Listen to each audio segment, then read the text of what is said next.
this will be our first day of pads, and it's now it's good to just get in full pads, and we'll be able to do just a lot of work. And today will just be more. It's still going to be fundamentals and technique, but it'll be a lot of group work against one another, offensive line against D-line and wide receivers against DBs. And each and every day we continue to improve. We're nowhere near where we should be, and that's a great thing about preseason camp. And now that we're continuing to go, we just add more. So now our vets are really picking up, but for our young guys, it's becoming a struggle, and you can really tell now just because of the volume of what we're putting in and what we're asking them to do. But I think that we still, weeks away, so it'll give us enough time where we know we're going to need to cut back at some point so that they can gather all the information that they need to gather, and then we just continue to work and try to get better. It's all about each and every day just getting better and just working hard and just staying hungry, staying humble. And that's what we have to do. The whole attitude has to change. We know that as a football team, because it won't. This program will never change. The culture won't change until the attitude of the players change. And that's what we're seeking to do each and every day. And as far as leadership, our guys know, our seniors know, it's got to come. Right now it's coming from the coaches. And I told them yesterday at some point they have had to buy into it, and the seniors have got to take over the leadership of this football team. Open it up to questions. Raise your hand if you have a question. We'll bring a mic to you. Dennis? The three suspended, how have you seen them respond? Have you seen good things out of DeJay and the other two? John? Well, they just, I know they're suspended, but they're going to work just like everyone else, so it won't be any different of what is asked of them, because they're going to work and do what they're supposed to do.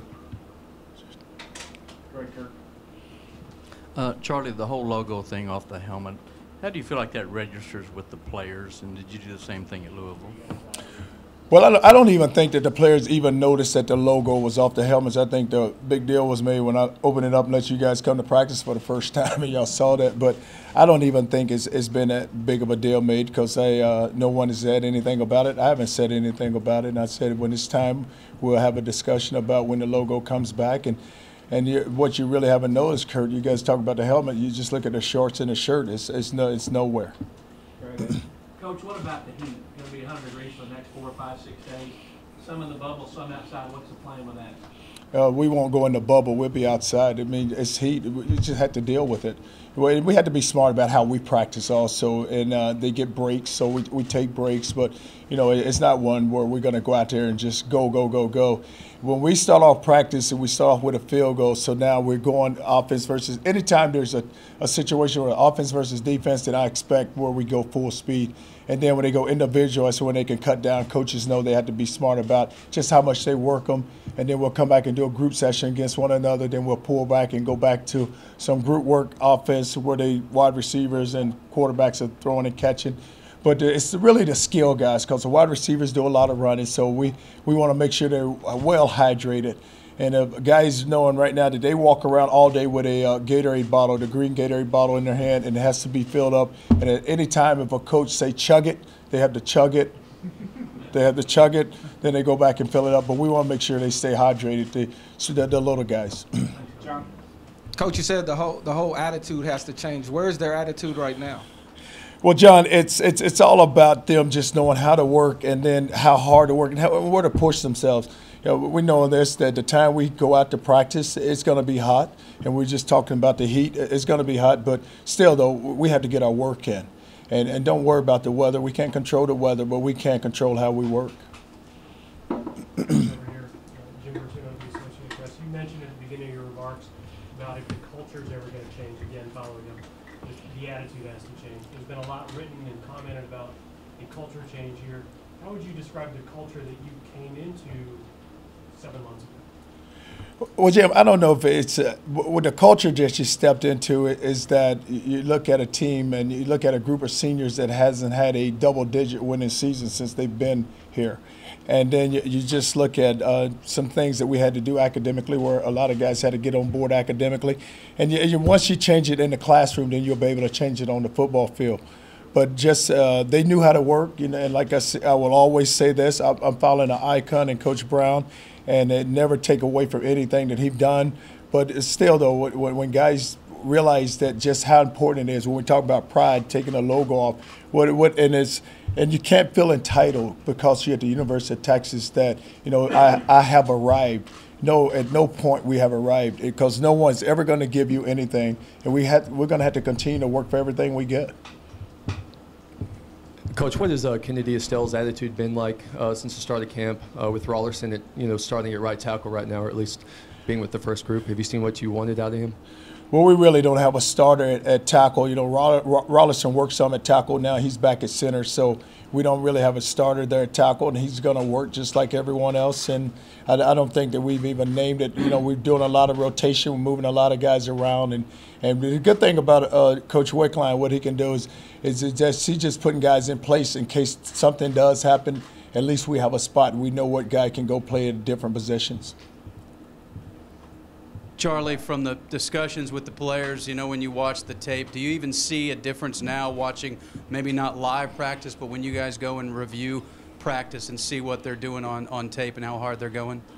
Oh, you do, and it really shows, because a lot of times players really think that they're going hard and they're not going at the speed or the tempo that we would like. And so even now with practice tape, I still pull it off and I'll watch it. You know, I just say, hey, this is not acceptable, or this is really a good job today. But you had to show them so they'll know just how hard they're working. But they understand it now. And guys don't like to be embarrassed. You know, they want to go hard, because sometimes it can be a very embarrassing situation for them. Ryan? Charlie, can you talk about wide receiver? It's very wide open right now. Who has impressed you? Who's not impressed you? That seems to be anybody can do it. Well, it's a position with a lot of skilled players. You look at Marcus's back, and you look at Peter. Jacoby Warwick is doing a really good job now. He's working really hard at the position there. And then you look at the young guys, and we have a bunch of young talent. When you look at Leonard, and you look at Lorenzo Joe, you look at Bernard, you look at Garrett Gray. I mean, we have some guys there at that position, and guys that can run. And the thing about it at that position, we just got to make sure that is guys that they know what to do, and they don't put the quarterback in a bad position where when we do call a play that they know where they're going. And that's the learning curve right now with the young players, is that it's just so much being thrown at them right now that you have to adjust when you see a different defense. Can they adjust with the coverage, and can they convert to a different route? But all those things have to come into play. But it's still early, Brian, and we know this. At some point we know we're going to have to cut back, but just to feed it all to them right now. But you like the overall attitude of those young players, and just how hard they're going and just how hard they're working. Coach, as of today, is this team on pace to where you thought they may be around this, August the 8th, or are they behind, or they need to catch up? What's your opinion? No, that's probably just right where we need to be right now, and you just know this.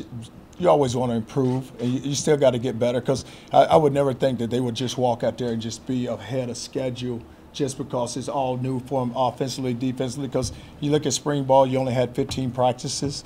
So it's still that they're learning. Then they're still trying to learn now that you have the quarterback in place with Ash, and he's got to feel really comfortable. But you lose some receivers that he's been used to throwing to. Now they got to get on the same page. And then just defensively, you like to feel like with defense you could be ahead of schedule just because it's the same guys back. Lauren, here in back, Coach.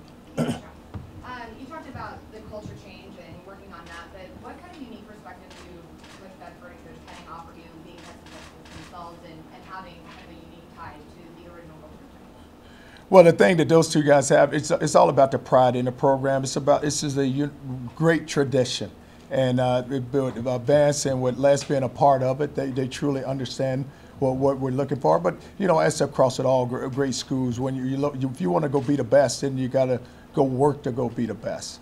And that's what the culture change. It's all about being, and sometimes guys think that they're a lot better than what they actually are, but they don't realize that you still got some ways to go.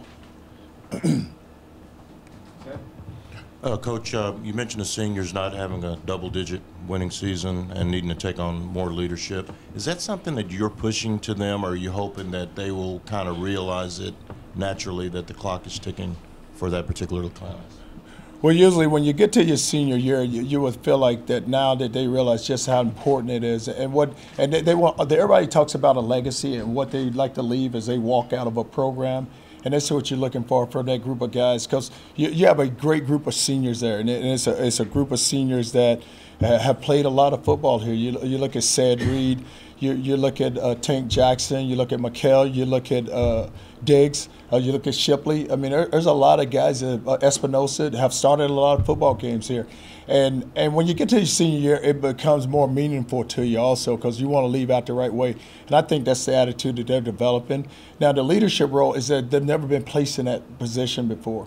So now it's just so hard to just go inspire and go motivate, because when you really haven't developed it and they haven't been developed and they haven't had that season that they've been looking for, so now some of them just don't feel like that they can just go step out and just go lead. When I tell them all the time, you just because of what you've done, you are a leader. So now it's all about you now bringing somebody else along with you. Charlie, two things on the quarterbacks. One is David going to take any kind of hit at all before North Texas?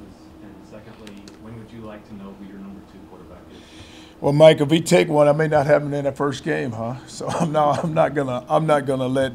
There's no reason for us to see how tough he is, because we know that he's a tough football player. And then for the number 2, it's with the work, I think it's at some point they're going to separate themselves. And when you look at Swoops, you look at her, they just continue to work, and I think that's going to take care of itself here really soon. When you look at Jordan Hicks, do you see a great player there? Or when you watched his games when he was healthy, do you think he was maximizing his potential? Well, Kurt, I don't think a guy ever really maximizes his potential, because they can always go get better, and he can get better, and he understands that.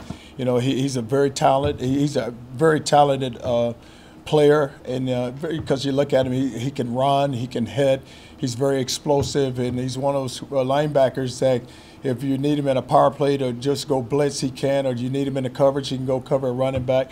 But he still has some work to do, and he himself knows that he can get a lot better. Go ahead, Brian. Charlie, with Sunday Fan Day, what can fans expect to see? Are you guys going to go good on good, or a lot of drills? What kind of stuff you got planned? Well, we're just going to do our regular practice. So the fans are going to come and they'll see us play, but they're just going to come and watch the team. It's nothing special we're going to have for them. Seems like a lot of you might be depending on some young guys to step up. Can you reflect? I know Teddy Bridgewater did that for you at Louisville. Do you have other examples in your time, whatever stop, where a young guy had to step up and actually did the job well? Well, and I always talk about just going back to skill positions. Joe Hayden's at Cleveland now, started as a true freshman. Janoris Jenkins started as a true freshman when we were at Florida. So it really doesn't matter where you are, because if those players come in and they're talented enough, Carlos Dunlap started as a true freshman, Brandon Spikes, Percy Harvin. I mean, it's a lot of guys. So it's all about how quickly they can learn the system and learn what you ask them to go do. And then they use their athletic ability to go show that they can do it. Charlie, when you've gone best on best this week, does your defense kind of have the upper hand, or kind of how do you evaluate the units? No, because it varies from day to day, because you can go out there one day with the defense and they're playing well, then the next day you can step out with the offense, and because of what happened the day before, because guys have pride and they'll bounce back. So it's not like the defense is coming out there every day and just totally dominating. And we really haven't been able to just, we've had those 4 practices, and, one day the offense will look good, one day the defense will look good. But it's never just been a big separation where the defense is just totally dominating practice. Charlie, we know Jonathan Gray has been cleared to go full bore in practice, but still coming off an Achilles after 9 months. How do you plan to bring him along, and how does he look to you out there? Well, the thing with Jonathan, like you said, he's coming off an Achilles. We have to be very, very smart about just how much work he does, because he's going to get sore at some point. So right now, we've been doing a great job, because you look at it, you still have Malcolm who's running very well. So you have those 2 guys who are just alternating with plays back and forth. So right now we're keeping him where he's right where he needs to be, and we just have to be smart about it. Because you're right, we don't need to just throw him out there and just let him see if he can go play 60 plays in a row. That's not going to happen. No, he's going to get a little comeback rest, get a little comeback and rest, and we have to get him to the game, and that's where, as a coaching staff, we got to make sure that he gets to the game. talk about toughness and part of putting the team back in business. What in your mind is a physically tough football team? Well, you know, Brian, when I talk about toughness, a lot of times and it's not always the physical aspect of it. And sometimes we just have to have a mindset and just toughness to just go do the right thing. How hard is it that? And some guys don't have that type of toughness, and it's from the mental side and the physical side. You know, just toughness to go to class. Toughness is just do what we ask you to do within this program. Can you go? You have core values that are sitting there. Do you have the toughness to do what we ask you to do with the core values? And then we get on the football field. When you talk about toughness, I'm not someone who's just going to go out there and it's all about just going all out each and every play where we're just trying to just see if we can just physically beat our football team down. It's not very smart, and we will never do that. But, you know, when we do have periods and when we have good matchups where we're going good on good, I just want to see just up front with our front seven on both sides of the ball just how tough we are. Can our offensive line go block our D-line? And can our defensive line go dominate? You know, you got 3 or 4 guys returning on that defensive front. Can they go dominate the line of scrimmage? And then, with, you know, you got Espinosa sitting there, you got Said, you got Perk, you have some guys up front on the offensive side. Can they go move those guys and keep them away from our quarterback and let him make the throws or make the reads that he needs? So it's all about just from both sides of it. Just when you talk about toughness, you know, off the field, on the field, you have to weigh both of them. And when you talk about toughness, it has to be just evenly matched where you're asking guys, just go do the right thing. Go ahead, Chip. Chip Brown, hornsdigest.com. Charlie, Sherrod Evans is a guy you undoubtedly saw on film as you were cutting it up. When will he be back, and what do you make of him? With Chip Brown, I just don't know when he'll be back now.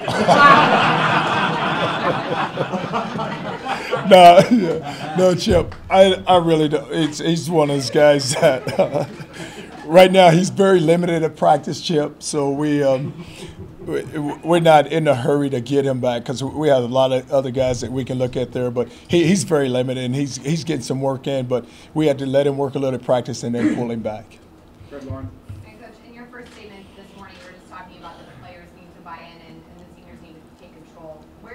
What are they doing to tell you that isn't, you know, where you want them to be at?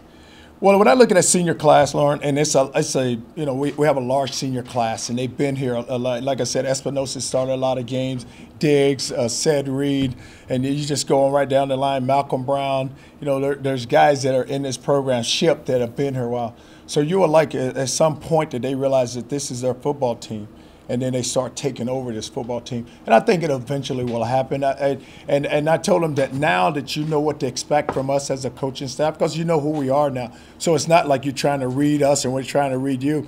Now it's out there, so you know exactly what we expect from you. So now I'd like to see you expect that from yourself and from your teammates. So it's not so, and as a coaching staff, yeah, it's our responsibility to drive them, but some of them need step up and say, you know what, guys, it's time for us to start going to work and not worrying about the heat, as we were speaking of earlier. It's going to be there. The heat's going to be there, but or how long we're going to be at practice or how we're practicing. Those things should never become a factor now. It should be more of now of how can we get better, Coach? What do we need to go make this team the best it can possibly be? Kurt. Charlie, if Louisville fans watch Texas games this fall, will they think they're watching the Louisville offense and style and philosophy? Well, I don't know if that's Kurt, because, you know, you always got to match to your personnel, and that's what we have to do here. We have personnel here, and we're going to have to and our coaches are smart enough where we know that we're going to make sure that we adapt to what personnel we have and the system that we run. Coach, it's always allowed former players to come to practice. Do you have that same open door policy with former players coming to practice? Yes, we had. They can come by anytime they like. I think yesterday Casey came by, and guys they can come walk out there, and that is because they're the reason why this program is where it is right now. The foundation was laid because of former players, and there's no reason for them ever to be pushed away from this program. Coach, you talked about Quandre and the leadership that he has. Where can he make the biggest steps this year for you guys? And second, seriously, who talks more trash, Quandre or Vance Bedford? You know it's going to be Vance on that one, don't you? So the second question will be answered very quickly. But when you look at Quandre, and he's grown up And I was we was in a meeting last night, and I was talking to the team, and I said to Quandre, I said, you grew up, that's all you ever knew was Texas because your brother played here. And so you should know what pride, when I talk about pride, I talk about tradition within this program. If anyone knows, you know, and Shipley know. I mean, you guys, that's all you ever have heard. So I expect when I talk about leadership, I for sure wanted to come from you because you've been around it, and that's all you've ever known. So, but he's accepting that role, and he's a lot better than. And I told him, I said, you have grown so much from the spring. Actually, you've grown so much from the first day I met you. Because that's when he's talking about coming out, and I say, wow, we need to have a conversation, don't we? But he's grown so much from that, but it's just you know, it's great. It's just to watch how much he's developed, and then how much now he's willing to take on that role. And so you watch him at practice. He's coaching those young guys and trying to get them in the right spot and get them in the right place. But Vance Bedford, he talks way more way more, and he's always been like that. Charlie, 3 weeks from tomorrow, does it seem like it's right around the corner, or does it seem like it's still a long way off? Well, it's not a long ways off, but you're right. 3 weeks from tomorrow, and it's game time. You know, you're sitting there Friday before a game. Right now, we've been sitting there 3 weeks from today's game. You know, Friday before the game. But it's good that it's 3 weeks away because we still have some work to do. But I tell you what, is if we continue to work the way we're working, and these guys, and they start accepting the leadership role from our seniors, then we have a chance. Mike, go ahead. Charlie, whether it's been a guy like Tim Tebow or Teddy Bridgewater that you've been around good quarterbacks, but also good leaders. David Ash has at times been described as being kind of distant or not having that command of the huddle that some of the great quarterbacks do. What are you seeing from David? And I should add that some of his teammates this week said he's definitely a much improved leader. What do you see from him as a leader compared to some of the great quarterbacks you've worked with before? It comes with confidence, and I think that's the thing that's happening with David. He has that confidence now because you are the starting quarterback, and you are our quarterback, and they tell him all the time, we just need you to manage and just help us run this football team, and that's going to continue to grow on him. And you're right, it's a different David Ash. In the spring, he couldn't say much because he got injured late. So then, and he wasn't around because he's from the training room to the pit. So he just really wasn't really locked in with the team because he wasn't there. But now that him being around, it has helped. It's really helped him also, and it continues. And he wants that role, and it's amazing that he really does. And he don't mind speaking his opinion now and saying what needs to be said. Got time for two last ones. Start with Mike. Charlie, what needs to happen for you guys to win the Big 12? What needs to happen? We need to play good football, and if we're going to win, it all starts with just being a team and team chemistry and playing together in all three phases: offense, defense, and the kicking game. And we're going to have to coach well as a coaching staff, and then just get our players to just go do their job and just play up to their ability. And if we can get that done, then we're going to have a chance. Last one, Cedric. Charlie, in your previous stops, how tough has it been when you've come into a new situation and the senior class is used to a certain way of doing things and they have to transition knowing that it's their last season? Well, Sad, you know what's been good about this situation is that it's been no resentment from our senior class, because usually when you come into a situation, your seniors are really the tougher ones because they've been in a program, like you said, for 2 or 3 years or 4 years. So if those guys have been at 5. And so they're willing to change, but they're willing they're sitting there thinking the whole time, what are these coaches' message, and really, are they phonies, are they for real, or what are they trying to get us to do? And I think that what they want to do here, this group of guys, they want to win so bad that they are really buying into it. And so when you get that class to buy into, then everyone else will get on board. And I think that when you talk about tradition, you talk about pride, and you talk about what this program is all about, then and like I said, a lot of those players, those seniors, they grew up seeing it, and it's tough for them because they don't want to go out as that class that didn't get this accomplished or didn't get this accomplished. It's important to them, and it'll always be important to them. So that's why it's been, and it's been, it has been, and I can say it's been very easy of getting those guys to buy into it. Because when you talk about never Diggs or Reed or Ship or Espinosa, no issues. I mean, you think about this senior class we've had with that group of guys. You know, I'm sitting there thinking because they all sit in front of me in a team meeting when I walk in the team meeting room. But I look at that group of guys. Malcolm Brown, there's been no Tank. There's been no issues from those guys, on the field or off the field, being in the classroom, doing what they had to do academically. And a lot of those guys, I think, 7 or 8 of those guys have already graduated with that senior class. And then you ask them their last year to move into a dorm when they've never moved into a dorm. You're going to have a roommate. No one even said anything. I said, we're going to move into a dorm. And first they're like, what? And I said, yes, what? It's dorm. It's dorm, yeah, what? It's dorm. But it's been, you know what? But it's been great over there because I said to him, I said, now you like that idea, huh? Living in the dorm because you're all around and you can get up, walk downstairs, eat breakfast, and walk over here and you start up your day. But that's why I just respect this group of guys so much and just like them and what they're doing and what they're trying to get accomplished. And they will. It'll happen for them because of what they're trying to make sure that this team develop and that the team chemistry is there and the togetherness. And we talk about the toughness and just building a football team, their whole attitude. That senior class, and that's why I say this team will change when the attitude that senior class changes. And right now, the attitude is really good. Thank you, Coach. All right, thank you.